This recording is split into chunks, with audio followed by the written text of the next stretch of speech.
Ma lettre s'appelle, je vous l'ai dit il y a quelques secondes, la tentation autoritaire.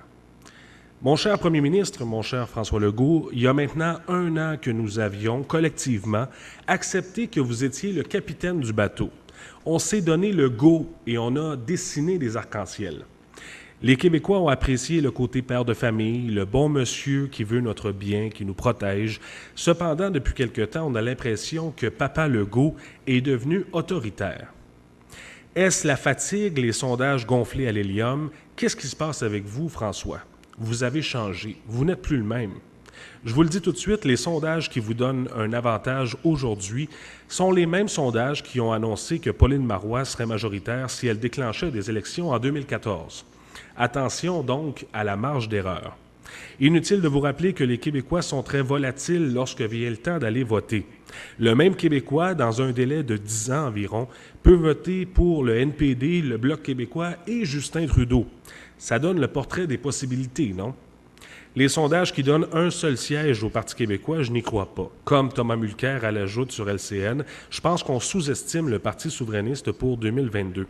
Sans parler du Parti conservateur du Québec qui pourrait diviser le vote dans la région de Québec et permettre à des libéraux de se faufiler. Parlant des libéraux, je me souviens encore quand vous étiez dans l'opposition face au Parti libéral du Québec. François Bonnardel criait au scandale comme un coq qui chante à 4 heures du matin. Parfois même, ça devenait redondant. Mais où est donc passé votre côté éthique et exemplaire, mon cher Premier ministre? Pendant que vous avez, sans pitié, tassé des ministres comme Sylvie Damour, Marie-Chantal Chassé et Daniel McCann, un des membres du Boys Club, Pierre Fitzgibbon, fait la pluie et le beau temps avec la commissaire à l'éthique qui en est à sa 4e enquête sur le super ministre. Si ça avait été un libéral dans le temps où vous étiez dans l'opposition, mon cher François, Éric Kerr aurait jeté les gants tel un goon sur la patinoire. Il faut dire que vous êtes aidé. L'élite a accepté les mesures sanitaires sans jamais les remettre en question.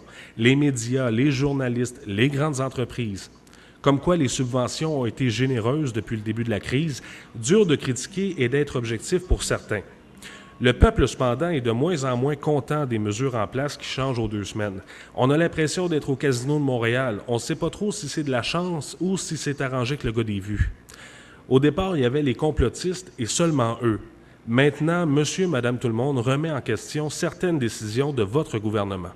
Monsieur, madame, tout le monde se demande « mais pourquoi donc ceci, mais pourquoi donc cela ?» Au début de la crise, les masques étaient à éviter, c'était dangereux, vous vous en souvenez.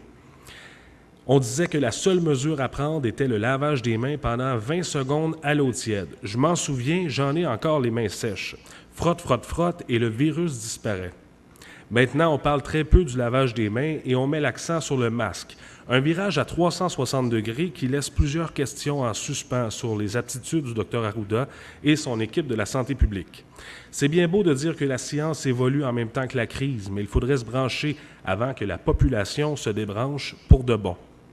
Bref, il s'en est passé des choses depuis 1 an. Dans l'année qui vient, il peut s'en passer tout autant. Si j'étais votre conseiller, François, je vous mettrais en garde contre cette attitude autoritaire.